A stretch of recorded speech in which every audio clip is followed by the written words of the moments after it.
Hi welcome to my channel. இன்றைக்கி இந்த வீடியோவில் சுடிதாருக்கு ஒரு சிம்பிளான ஒரு நெக் டிசைன் எப்படி ஸ்டிச் பண்ணலான்னு சொல்லி பார்ப்போம். இதை நான் வந்து கேன்வாஸ் யூஸ் பண்ணியிருக்கேன். லைனிங் கிளாத்லேயே அப்படியே நம்ம டிசைன் கட் பண்ணி கூட திருப்பிக்கலாம். பட் கேன்வாஸ் யூஸ் பண்ணால் ரொம்ப நீட்டாக இருக்கும் பார்க்கறதுக்கு. கேன்வாஸை டபுள் ஃபோல்ட் பண்ணிவிட்டு ஃபர்ஸ்ட்டு நான் நெக் மார்க் பண்ணுறேன். 2.5 இன்ச் வந்து நெக் மார்க் பண்ணுறேன்.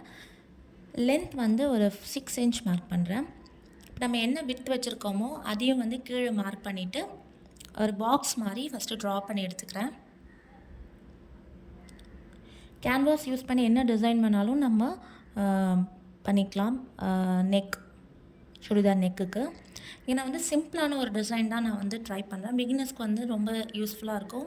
பிகினர்ஸ்க்கு ரொம்ப ஈஸியாக இருக்கும் இந்த டிசைன் வந்து கட் பண்ணி ஸ்டிச் பண்ணுறதுக்கு. யூ மாதிரி கொண்டு வந்துட்டு எண்டிங்கில் மட்டும் ஒரு கர்வ் மாதிரி நான் வந்து ட்ரா பண்ணிடுறேன், அவ்வளோதான். இப்போ நம்ம மார்க் பண்ணியிருக்க அந்த டிசைன்லேருந்து 1 இன்ச் தள்ளி நான் எல்லா இடத்துலையுமே வந்து மார்க் பண்ணி எடுத்துக்கிறேன். முதல்ல என்னோடய சேனலில் நீங்கள் முதல்ல பார்க்குறதா இருந்தீங்கன்னா என்னோடய சேனலுக்கு சப்ஸ்கிரைப் பண்ண மறக்காதீங்க. கூடவே இருக்க பெல் ஐக்கனையும் கிளிக் பண்ணிக்கோங்க. இப்போ இந்த கர்வாக இருக்கிற இடத்துல கரெக்டாக வச்சுட்டு நம்ம 1 இன்ச் மார்க் பண்ணணும், அந்த டிசைன் மாறாமல். ஸோ நம்ம இதையும் வந்து மார்க் பண்ணி அந்த மார்க் பண்ண பாயிண்ட்ஸ் எல்லாத்தையுமே ஜாயின் பண்ணி நம்ம ட்ரா பண்ணியாச்சு. இப்போ சிசர்ஸ்னால நம்ம வந்து 2 இடத்துலையுமே நம்ம கட் பண்ணி எடுத்துக்கலாம். இப்போ நம்ம நெக் மார்க் பண்ணோம் பார்த்தீங்களா, விட்டா அந்த இடத்துல மட்டும் உள்ளே தள்ளி நம்ம கட் பண்ணிக்கணும். ஏன்னா வந்து நம்மளுக்கு சென்டர் பார்ட் வந்து மாறாமல் இருக்கணும்னா இந்த மெத்தடில் நம்ம கட் பண்ணி எடுத்துக்கலாம். இல்லாட்டினா வந்து கொஞ்சம் ஷேக் ஆனாலுமே வந்து நம்மளுக்கு பார்க்குறதுக்கு நல்லா இருக்காது. அதாவது சென்டர் வந்து தள்ளி போயிடும். இப்போ மீதி இருக்கிற லைனிங் கிளாத்தில் நம்ம இந்த கட் பண்ண கேன்வாஸை வந்து வச்சு ஒரு அயர்ன் பண்ணி நம்ம எடுத்துக்கணும். ஃபஸ்ட்டு நம்மளுக்கு என்ன அளவுக்கு கிளாத் வேணுமோ அதை நான் கட் பண்ணி எடுத்துக்கிட்டேன். இப்போது நான் ஒரு அயர்ன் கொடுத்துட்டு வந்து நம்ம ஸ்டிச் பண்ணிக்கணும். நான் அயர்ன் பண்ணிவிட்டு கார்னர் எல்லாத்துலேயுமே வந்து சின்ன சின்னதாக கட் கொடுத்து இப்போ நான் ஸ்டிச் பண்ண போகிறேன். கட் கொடுக்கும் போது என்ன ஆகும்னு பார்த்தீங்கன்னா நம்மளுக்கு ஸ்டிச் பண்ணும்போது ரொம்ப ஈஸியாக இருக்கும். அந்த வளைவாக வர இடத்துலலாம் ஈஸியாக நம்ம ஸ்டிச் பண்ணி எடுத்துக்கலாம். அதுக்காக தான் நான் கட் கொடுக்குறோம். ஒரு 1/2 இன்ச் அளவில் நம்ம கிளாத் விட்டு இருந்தால் போதும், அதுக்கு மேலே வேண்டாம். ஒரு 1/2 இன்ச் அளவில் கிளாத் விட்டு கட் பண்ணி நம்ம ஸ்டிச் பண்ணி எடுத்துக்கலாம்.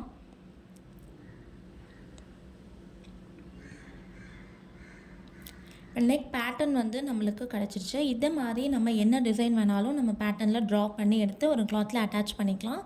இப்போ நம்ம கட் பண்ணி வச்சுருந்த அந்த லைனிங் அண்ட் மெயின் கிளாத்தில் ஃபேப்ரிக்கில் இதை நம்ம அட்டாச் பண்ணி ஸ்டிச் பண்ண போகிறோம். அது எப்படி பண்ணுறதுன்னு பார்க்கலாம். நான் ஃபஸ்ட்டு லைனிங் கிளாத்தை வந்து வச்சுருக்கேன். லைனிங் கிளாத்தில் மிட் பாயிண்ட் வந்து நான் ஒரு கட் கொடுத்து எடுத்துக்கிறேன். அதே மாதிரி மெயின் கிளாத்லேயும் அதே மாதிரி நம்ம பண்ணி எடுத்துக்கணும். லைனிங் கிளாத் மேலே மெயின் கிளாத்தோட பேக் சைட் ஃபேஸ் பண்ணுற மாதிரி நம்ம கிளாத்தை அரேஞ்ச் பண்ணி வச்சுக்கிறோம். இப்போ மெயின் ஃபேப்ரிக்கோட குட் சைட் மேலே நம்ம கட் பண்ணி ரெடி பண்ணி வச்சுருந்த அந்த நெக் பேட்டர்னை நம்ம ப்ளேஸ் பண்ணுறோம். ஸோ இந்த மாதிரி பண்ணி நம்ம அடித்து திருப்பும் போது பார்த்திங்கன்னா அதை ஸ்டிச் பண்ணும் போது அந்த ஒரு ஸ்டிச்சிங் வந்து நம்மளுக்கு தெரியாது. நம்ம ஸ்டிச் பண்ணுறேன் இப்போ பாருங்கள். இப்போ ஓரமாக நம்ம டிசைன் லைட்டாக கேன்வாஸில் படுற மாதிரி ஒரு ஸ்டிச் போட்டு எடுத்துக்கலாம். உங்களுக்கு கிளாத் மூவ் ஆகிற மாதிரி தெரிஞ்சது அப்படின்னா நம்ம வந்து பின் மாற்றி நீங்கள் குத்தி எடுத்துக்கோங்க.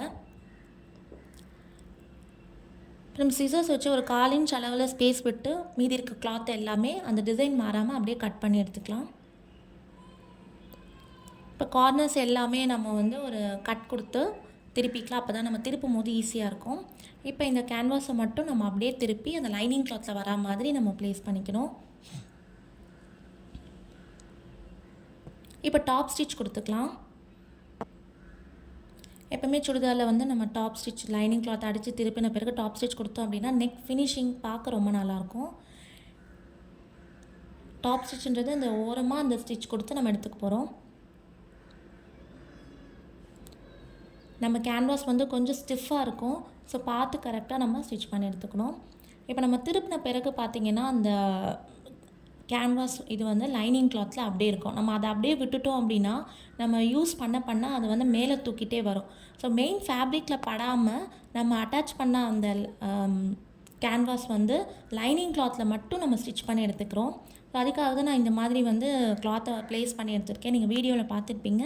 ஸோ இந்த மெத்தட் நீங்கள் ட்ரை பண்ணிங்கன்னா 2வது போடுற ஸ்டிச் வந்து உங்களுக்கு மெயின் ஃபேப்ரிக்கில் தெரியாது. அதே சமயம் அந்த கேன்வாஸும் வந்து அட்டாச் ஆகி இருக்கும். லைனிங்கில். இப்போது நம்ம லைனிங் கிளாத்தையும் மெயின் ஃபேப்ரிக்கையும் ஒன்றா சேர்த்து அட்டாச் பண்ணி எடுத்துக்கலாம். அவ்வளோதான். இதே மாதிரி பேக் சைடும் வந்து உங்களுக்கு கேன்வாஸ் வைக்கணுன்னா வச்சுக்கலாம். அப்படி இல்லைன்னா நார்மலாக லைனிங் கிளாத்தை வந்து மெயின் ஃபேப்ரிக்கோட அட்டாச் பண்ணி நம்ம ஃப்ரண்ட்டும் பேக்கையும் வந்து அட்டாச் பண்ணி எடுத்துக்கலாம். இந்த சுடிதாரோட ஸ்லீவ் டிசைன் வந்து நான் நெக்ஸ்ட் வீடியோவில் உங்களுக்கு நான் அப்லோட் பண்ணுறேன்.